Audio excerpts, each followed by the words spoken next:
이어서 두 번째 이슈 화면으로 확인하겠습니다. 말복 직후 디램 위기 한파 덮치다. 저희가 어제 산업 리포트를 통해서 좀 자세히 살펴봤었는데요. 지난 한 달간 디램 현물 가격이 하락세를 계속 이어갔습니다. 그러면서 8월 지금 둘째 주 미국으로부터 제기가 된 이 디램 업황에 대한 우려로 인해서 관련주가 하락하고 있는데 현물 가격은 한 달 전부터 하락을 좀 나타냈습니다. 특히 디램 현물 가격이 고정 거래 가격을 밑돌면서 업황 둔화의 시그널이 나오고 있다. 이런 우려감이 나오고 있고요. 주가가 낙폭을 확대하고 있는데요. 전성진 전문가님, 지금 이 시점에서 우린 뭘 봐야 될까요? 네, 오늘도 삼성전자가 74,500원에서 거래가 되고 있는데, 전일 77,000원에서 마감할 거, SK 하이닉스 같은 경우에는 105,000원에 거래를 마감했습니다. 반도체 업황 우려가 깊어지면서 당분간 두 종목의 주가 회복이 쉽지 않을 것으로 예상됩니다. 미국 증시에서도 D램 반도체 관련 기업인 마이크론의 주가가 6.3%나 하락했습니다. 올해 들어서 개인들의 삼성전자 순매수액은 28조 6천억에 달하고 같은 기간 SK하이닉스도 5조 6천억을 순매수했습니다. 그러나 국내 증권사에서는 반도체 가격의 하락에 따른 영업이익이 감소된다며 주가 하향 조정의 움직임이 있습니다. 하나금융투자는 SK하이닉스의 목표 주가를 기존의 16만 5천 원에서 13만 원으로 하향 조정했는데 이유는 2022년 영업이익 전망이 14조 400억에서 10조 8천억으로 감소할 거라고 설명을 했습니다. 외국계 증권사에서도 삼성전자와 SK하이닉스에 대한 매도 의견을 내놨습니다. 삼성전자 목표 주가를 11만 원에서 8만 9천 원으로 하이닉스 목표 주가를 17만 2천 원에서 12만 원으로 하향 조정했습니다. 7월 28일 CS 크레디트 스위스가 삼성전자의 목표가를 12만 6천 원으로 상향한다고 발표한 지 불과 10여일 만입니다. 참 아이러니한 것이 이런 목표가 상향과 더불어 수급 분석을 보면 외국인들은 28일부터 어제까지 3,600만 주를 매도를 했습니다. 종가 기준 금액으로 보면 2조 7,900억 수준입니다. 이를 놓고 의견이 분분한데 첫 번째 옵션 만기일의 영향이다. 또 다른 의견은 본격적인 하락의 국면이다. 이 두 견이 대립 중입니다.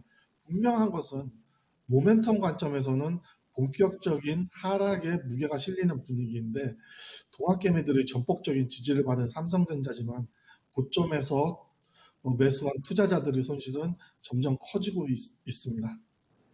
네, 맞습니다. 연초에 한 택시기사 분께서 삼성전자를 정말 오랫동안 모아가시면서 부자가 되셨다는 그런 내용들이 또 언론상에 많이 보도가 됐고, 탤런트 전원주 씨도 SK 하이닉스를 장기 투자하셔서 굉장한 수익을 내셨다고 하셨죠. 그래서 삼성전자 SK 하이닉스 주가 연초부터 관심이 많았었는데, 이런 디램 업황에 대한 우려감들, PC 수요발 디램 가격의 우려 나오고 있습니다.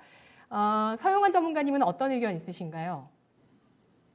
예, 오늘 안 그래도 제가 오늘 공개 방송에서 반도체 그리고 삼성전자 하이닉스에 대해서 정확하게 진단을 해드릴 예정이었는데요.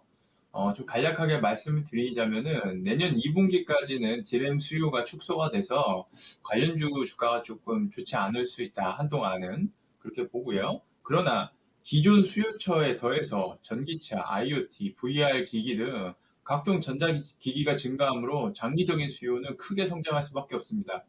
따라서 삼성전자가 10% 이상 큰 조정 시 매수 기회로 보시고 분할로 매수를 대응하시면은 그리고 장기로 가져가신다면은 저는 큰 수익 보실 거라고 믿어 의심치 않습니다. 네. 반도체에 대한 시각이 극명하게 엇갈리고 있는 지금입니다. 외국계에서도 SK하이닉스 17만 7천 원을 부르는 증권사가 있는가 하면 또 8만 원을 부르는 증권사도 있고요.